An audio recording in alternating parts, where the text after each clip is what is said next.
Pak, gimana rasanya menjadi anggota Dewan di Gedung Senayan? Ya, hanya juga digital ini kan sarana ya. Namanya sarana bisa kita manfaatkan, di antaranya adalah untuk dakwah. Sehingga dakwah ini akan bisa lebih masif, bisa lebih menarik, dan kemudian banyak orang yang tertambat hatinya kepada Islam.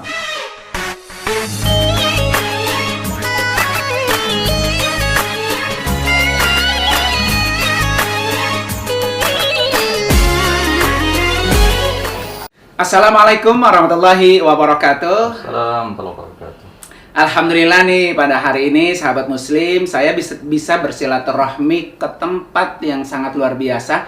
Dan yang paling istimewa adalah ketemu tokoh yang sangat luar biasa. Nah, beliau ini tokoh Kota Bekasi, tokoh orang Bekasi, tokoh juga Jawa Barat. Nah, sekarang tokohnya di gedung DPR RI.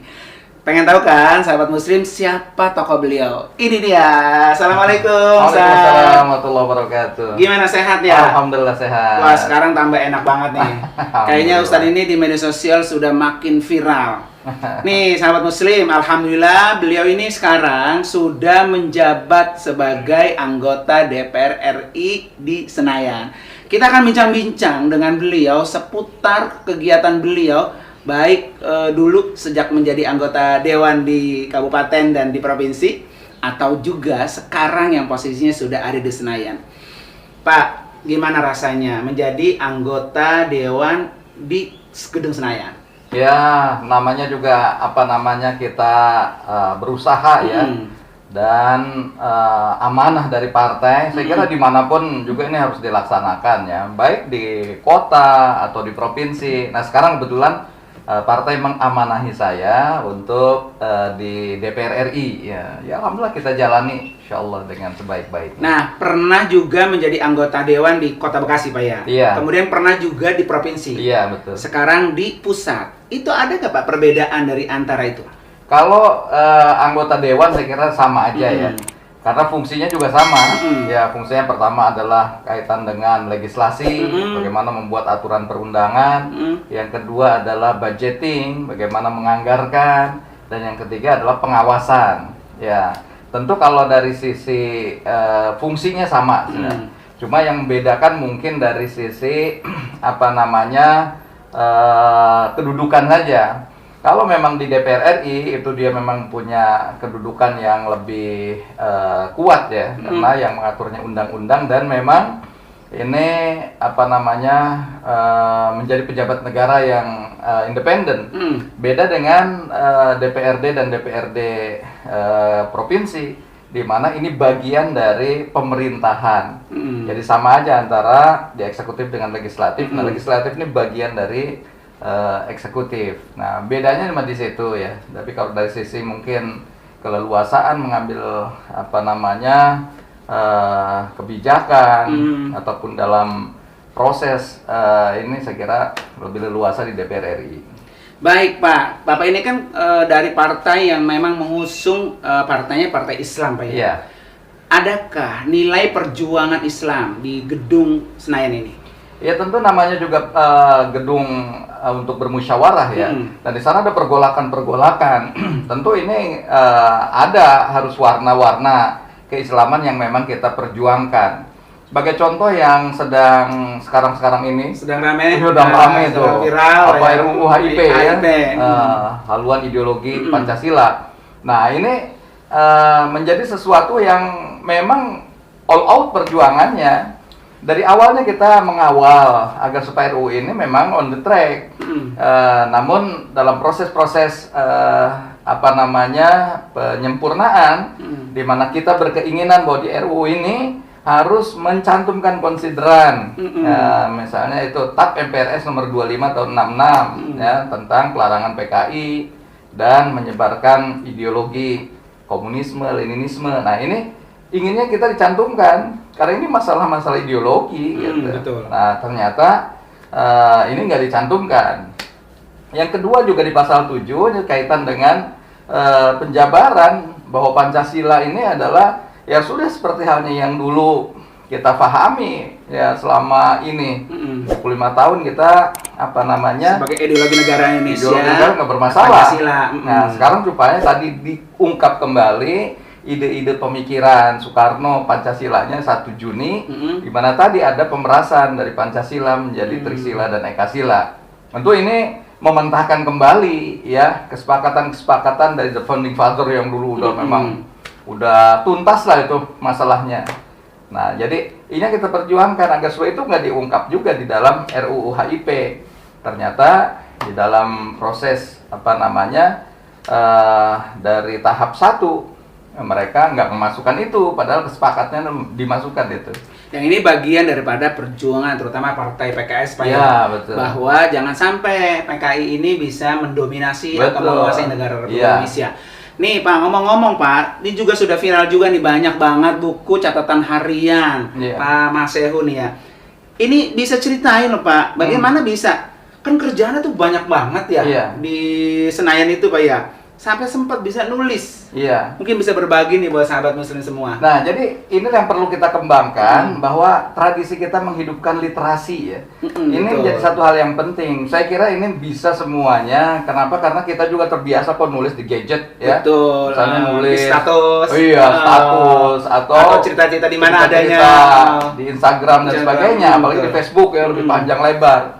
Nah, itu tinggal mengemas aja. Saya juga kadang-kadang di Facebook akhirnya kemudian kita kembangkan sehingga napak tilas kita jelas loh. Contoh misalnya ini saya ini dalam kaitan dengan ideologi Pancasila ya. Saya buat berbagai tulisan-tulisan yang memang ini mungkin ada sekitar 7 tulisan tentang itu, sehingga dari sini jelas sungguhnya bagaimana sikap PKS dari refleksi bagaimana tentang RUU HIP, kemudian perjuangan-perjuangan yang dilakukan oleh fraksi PKS. Nah, saya cantumkan di sini.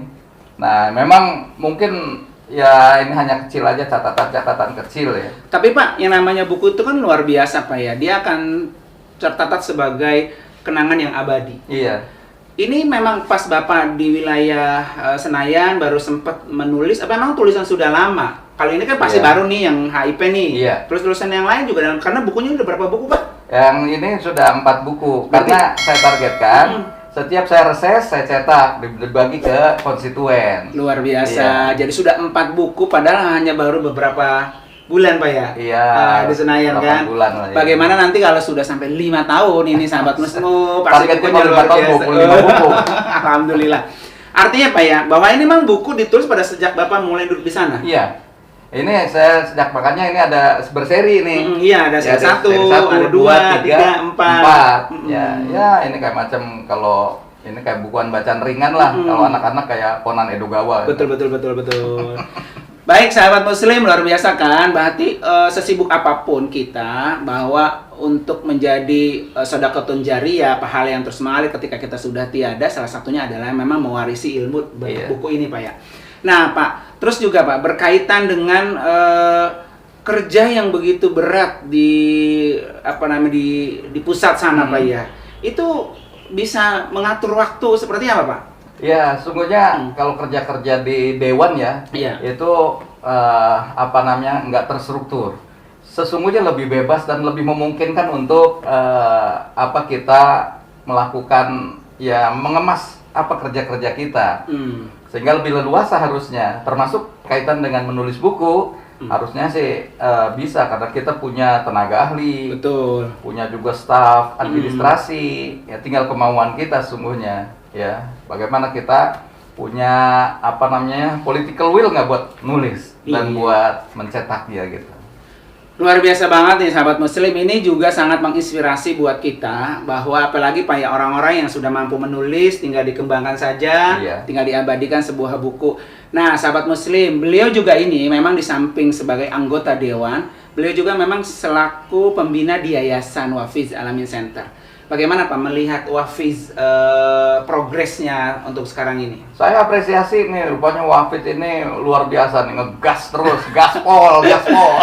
Karena supportnya dari Bapak juga, alhamdulillah. Jadi aktivitasnya yang mudah-mudahan nih, saya juga terima kasih atas dukungan dari seluruh masyarakat terhadap Wafiz Al-Amin Center nih yang luar biasa, sehingga terus bisa berkembang, dan mudah-mudahan dengan support all out dari sahabat-sahabat sekalian, ini target-target, rencana-rencana kita ini akan bisa juga tercapai. Amin. Ya. Dan ini insya Allah akan membawa kemaslahatan bagi masyarakat. Ya, karena kan Wafiz Al-Amin Center ini memang nanti kita akan membuat satu studio YouTube Pak ya. Nah, ini. Bahwa zaman digital ini Iya. itu kan tidak bisa kita biarkan begitu saja. Betul. Media dakwah. Mungkin juga Bapak mungkin bisa memberikan satu pandangan. Orang sekarang ini haruskah berdakwah melalui digital? Iya, sekarang itu namanya juga digital ini kan sarana ya. Namanya sarana bisa kita manfaatkan, di antaranya adalah untuk dakwah, sehingga dakwah ini akan bisa lebih masif, bisa lebih menarik, dan kemudian banyak orang yang tertambat hatinya kepada Islam. Iya, karena dengan media-media dakwah dan YouTube ataupun Instagram ataupun media sosial lainnya, itu kan akan tercatat rapi dan dia akan bisa diulang-diulang. Betul. Biasanya kita kalau berdakwah itu dengan 100, 200 atau 1000 jamaah. Iya. Tapi dengan media sosial itu bisa jutaan Jutaan jamaah yang menyaksikan dan bisa diulang-ulang. Iya, bahkan orang seluruh bisa dunia, hafal, kan? bisa seluruh dunia. Artinya bahwa insya Allah nih Wafiz Alamin Center di samping memang punya lembaga pendidikan sendiri, kemudian juga ada media studio YouTube yang bisa berkontribusi buat dakwah Islam. Nah baik Pak nih Pak, pesannya buat seluruh sahabat muslim nih untuk bisa sampai seperti Bapak, itu apa sih Pak tipsnya? Ya, sahabat muslim sekalian, saya ingin berbagi ya bahwa cobalah kita memulai kegiatan kita dengan menulis ya, dan inilah sebuah tradisi literasi. Saya kira orang-orang tua kita dahulu ya, dan apalagi para ilmuwan dahulu, ulama-ulama sudah membiasakan diri untuk menulis. Tulislah apa yang menjadi kegiatan yang biasa kita lakukan dulu aja dah, kegiatan sehari-hari, mungkin semacam diary ya, buku harian. Nah dari situ insya Allah kita akan bisa punya pengembangan-pengembangan. Nah ini sebetulnya catatan harian saya juga semacam buku harian. Iya, karena memang namanya Bu ya, catatan harian. Ya, jadi kegiatan kita artinya gampang banget Pak ya sebetulnya ya. Karena memang kita lakukan, apa yang kita kerjakan, hari itu kita tulis. Kecuali utang mengutang. Catatan utang nggak ada. Nggak ada di sini. Jadi pesannya menulislah Pak ya. Iya. Menulislah, karena dengan menulis ini kita akan bisa dikenang dengan tulisan itu.